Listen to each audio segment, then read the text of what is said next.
kembali lagi bersama saya di YouTube channel Rijal J. Oke viewers, hari ini saya mau kongsikan sama kamu cerita yang seram yang terkenal di Sarawak pada tahun 60-an 70-an lah macam begitu. Dan cerita ini bukan saja terkenal di Sarawak ataupun di Malaysia, dia juga terkenal di seluruh dunia. Ini cerita pasti orang Sarawak, pasti semua orang Sarawak yang lahir dalam 60-an 70-an tahu cerita tahu cerita inilah yang betul-betul terjadi, sebab ini cerita dia betul-betul terjadi pada zaman tahun yang lalu lah, 60-an gitu. Oke, ini cerita dia bertajuk Kisah Hantu Janet Sarawak yang terkenal di seluruh dunia. Oke viewers, ini cerita saya sudah lama simpan di sini di telepon, tapi saya belum ada masa untuk membuat. Tapi tadi saya masa main Facebook, tiba-tiba dia keluar notification, dia tiba-tiba tak keluar, tapi saya pun tidak tahu kenapa dia tiba-tiba tak keluar balik. Saya sudah save tapi dia tiba-tiba keluar di atas. Jadi hati saya ini mau kasih share balik sama kamu ini video lah. Oke viewers, sebelum saya mulakan pengongsian saya pada hari ini, jangan lupa subscribe dulu. Through the cold and darkest days, the summer's calling.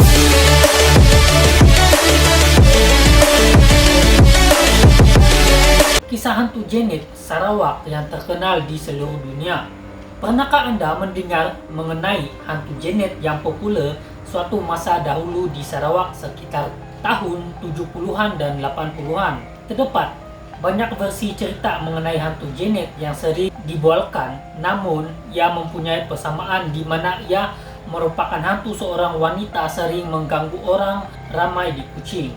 Janet dikatakan seorang gadis berketurunan Tionghoa yang dipercayai telah dicolek pada hujung tahun 60-an. Dipahamkan, Janet adalah seorang jururawat yang bekerja di Hospital Umum Sarawak HUS. Ketika kejadian colek itu, dia dikatakan baru saja selesai bertugas dan dalam perjalanan pulang pada waktu malam.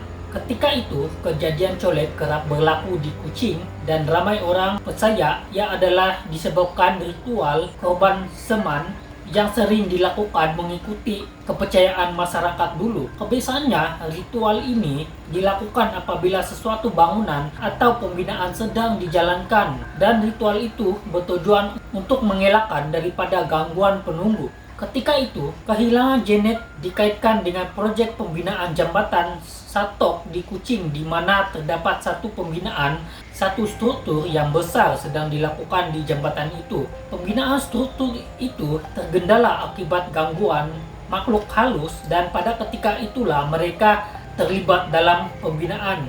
Pada ketika itulah mereka yang terlibat dalam pembinaan dipercayai mencari mangsa. Mereka selalunya mencari gadis perawan untuk dijadikan korban, dan hanya bahagian kepala saja yang digunakan. Kepala mangsa biasanya akan dipanggal dan ditanam di dalam struktur binaan seperti tiang konkrit. Mayat Janet kemudian ditemui tidak lama selepas itu tanpa kepala. Orang tuanya yang sedih dengan kematian Janet telah mengebumikan anak mereka dengan memakai pakaian berwarna merah.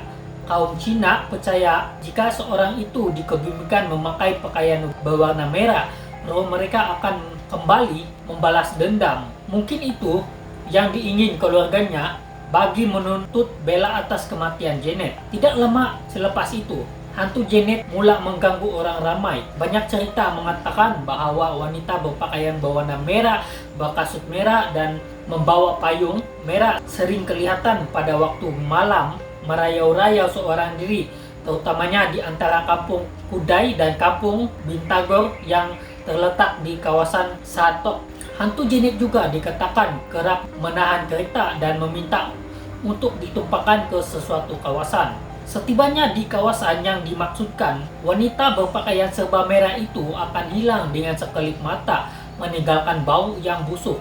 Malah, hantu Janet juga gemar menahan pemandu lelaki dan akan mengajak untuk tengok wayang tayangan tengah malam karena dia gemar menonton wayang tengah malam semasa hidup. Ada juga dakwaan lain mengatakan wanita berpakaian serba merah sering kelihatan menaiki feri pada waktu malam untuk merantasi Sungai Sarawak. Setibanya Ferry di sebelah sungai, wanita itu akan hilang dan duit tambang yang dibayar akan bertukar menjadi daun kering atau uang kertas palsu yang digunakan kaum Cina untuk dibakar pada upacara kematian sehingga hari ini. Operator Ferry enggan-engganan meneruskan perkhidmatan selepas jam 10 malam. Ada juga yang memberitahu terlihat hantu Janet berlegar-legar di kawasan Hospital Umum Sarawak sehingga hari ini. Penduduk di Kuching takut untuk menyebut namanya karena dikhawatir akan diganggu hantu Janet. Hantu Janet ini bukan sekadar terkenal di seluruh Sarawak dan Malaysia saja. Malah di negara-negara lain juga ada satu komik Jepun atau manga telah memuatkan kisah mengenai hantu Janet ini di dalam komik bertajuk 3x3 Years dalam bab The Red Line of Malaysia. Sebanyak 3 jilid telah ditulis dan diilustrasikan oleh Yuzo Takada yang diterbitkan dari 1987 hingga 2022. Merangkumi 40 dijil, pada tahun 1993, komik telah memenangi anugerah Kondansa Manga. Oke viewers, inilah cerita yang saya mau kongsikan sama kamu pada hari ini. Saya bukan orang Sarawak, tapi saya percaya ini cerita memang betul sebab zaman dulu masa 60-an ataupun 70-an, 80-an lah begitu. Banyak perkara yang mau colek orang lah untuk dia buat jadi korban supaya itu benda yang dorang buat tuh akan kuat dan dia tidak akan rosak.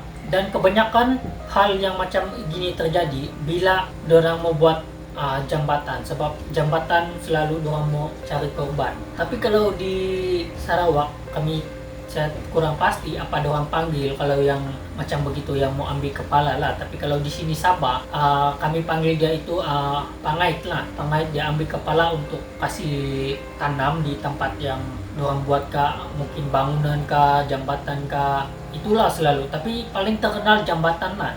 Kalau zaman sekarang saya pun kurang pasti dia masih buat itu benda ataupun tidak. Tapi saya harap dia tidak sudah jadi macam begitulah. Tapi yang sekarang nih masih juga ada kes-kes penculikan begitulah. Tapi kalau sekarang orang menculik dia mau ambil organ lah begitu. Oke, kepada orang Sarawak saya minta maaf sama kamu, mungkin saya ada salah cakap ataupun salah dalam cerita ini. Kalau ada yang salah kamu tolong komen supaya saya tahu, supaya saya boleh perbaiki, sebab saya pun kurang pasti cerita ini, tidak berapa tahu lah cerita ini, saya pun baru saya baca juga.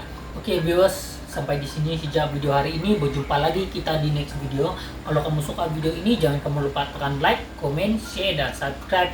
Dan jangan lupa aktifkan tombol notification supaya kamu tidak ketinggalan semua video-video baru saya. Apa-apapun kita coba gini. Ciao.